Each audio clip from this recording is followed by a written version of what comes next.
Wild Time Cooking with Allison Davis is brought to you by Corman Kitchen and Bath.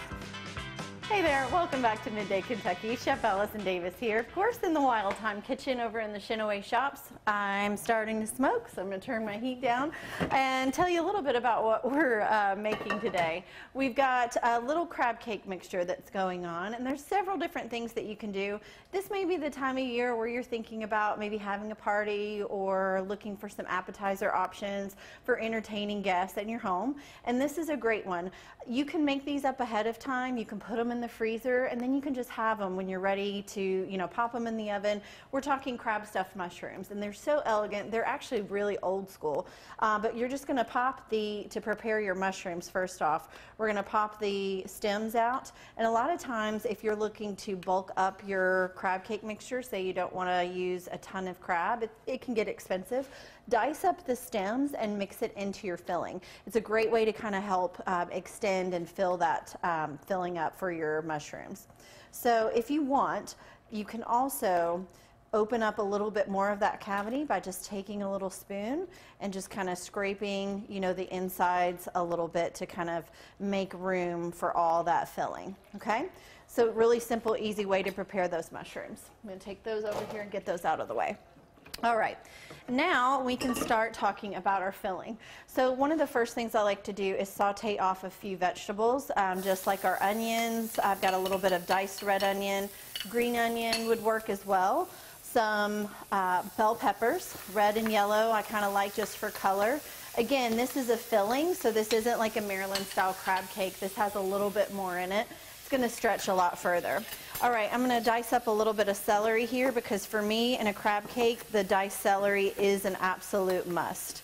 It just adds that flavor that you expect in a crab cake and is very traditional to New England. So one tip, this celery was actually starting to kind of get soft and wilt.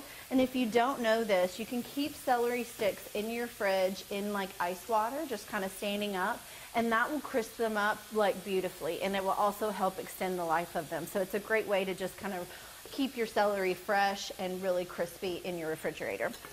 Okay, so I'll finish dicing these up, and then once this saute mixture is ready, then we can start to really just kind of build our filling with like our binders, our seasoning, and then we're in business.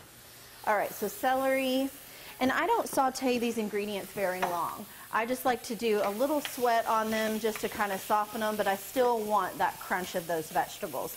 So really just, minute or two and you're good. It's just not completely raw, but definitely not cooked all the way till it's super soft. All right, I'll go ahead and turn that heat off, and then we'll start to build our crab cake mixture.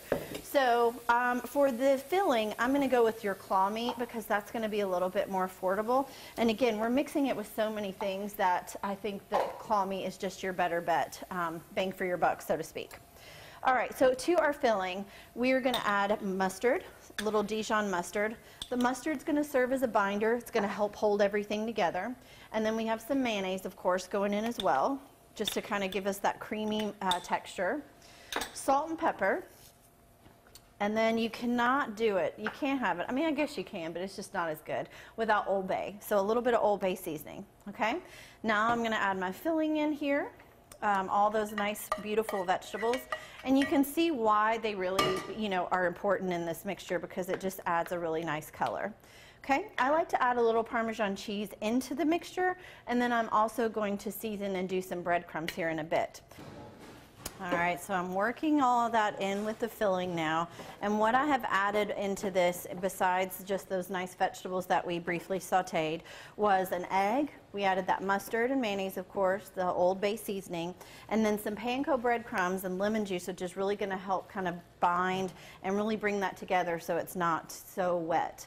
All right, so then we can take our nice little crab filling here, and I always like load these guys up. And then I always like to have a little bit of a crunch on the top of my mushrooms.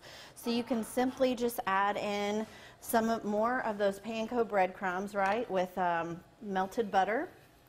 And then put some Parmesan cheese into that, maybe a little bit of Old Bay. And then that becomes a really nice kind of topping that will brown up beautifully in the oven. These are going to go in at about 400. Just cook until those mushrooms are nice and soft and your breadcrumbs are really nice, pretty golden brown. All right, you guys can find this at middaykentucky.com/recipes tab. I'm Chef Allison Davis. Thanks so much for watching. We'll be right back after this short break.